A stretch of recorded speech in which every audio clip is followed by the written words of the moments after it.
Cinema ఇలానే తీయాలి, story ఇలానే ఉండాలి అనేది ఒకప్పటి మాట.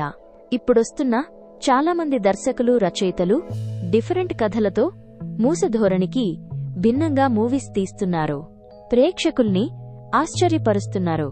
రీసెంట్ టైంలో అలా దక్షిణాదిలో హాట్ టాపిక్ అయిపోయిన మలయాళ చిత్రం ఎకో థియేటర్లలో అదరగొట్టిన ఈ సినిమా ఇప్పుడు ఓటీటీలోకి వచ్చేసింది. నెట్ఫ్లిక్స్లో తెలుగులోనూ స్ట్రీమింగ్ అవుతుంది. మరి ఈ మూవీ ఎలా ఉంది అనేది రివ్యూలో చూద్దాం. సినిమా గురించి ఒక్క ముక్కలో చెప్పాలంటే ఇదో ఫారెస్ట్ థ్రిల్లర్. కనిపించకుండా పోయిన కురియాచన్ అనే వ్యక్తి చివరకు దొరికాడా లేదా అనేదే మెయిన్ పాయింట్.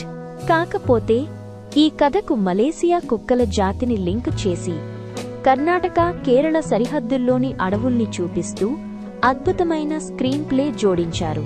ప్రారంభంలో ఏం జరుగుతుందో అర్థం కాక తిక్కమక్కగా అనిపిస్తుంది. కానీ ఒక్కో ట్విస్ట్ రివీల్ అవుతూ క్లైమాక్స్ వచ్చేస్తుంది. అప్పటికి ఏదో అర్థం కాలేదే అనిపిస్తుంది. ఒకవేళ మీకు కూడా అలానే అనిపిస్తే క్లైమాక్స్ నుంచి స్టోరీని వెనక్కి అనాలిసిస్ చేసుకుంటూ వెళ్ళండి. అప్పుడు అరే భలే తీసార్రా అనిపిస్తుంది.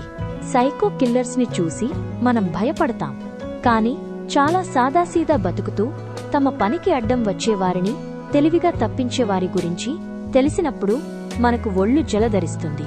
ఇది కూడా అలాంటి పాయింట్తో తీసిన సినిమా. చాలా మలయాళ చిత్రాల్లానే ఇందులోనూ స్లో నరేషన్ ఉంది. కాకపోతే అడవుల విజువల్స్, బ్యాక్గ్రౌండ్ మ్యూజిక్ మనల్ని చూపు తిప్పుకొనివ్వకుండా చేస్తాయి. మెయిన్ స్టోరీకి మలేసియాకు చెందిన కుక్కల జాతికి ఉన్న లింక్ కూడా ఆశ్చర్యపరుస్తుంది. స్టోరీలో ఉన్న ట్విస్టులు చాలా చిన్నవే, కానీ బ్యాక్గ్రౌండ్ సౌండ్ వల్ల అవి డిఫరెంట్గా అనిపిస్తాయి. సో ఈ ఫారెస్ట్ థ్రిల్లర్ని చూసేయండి.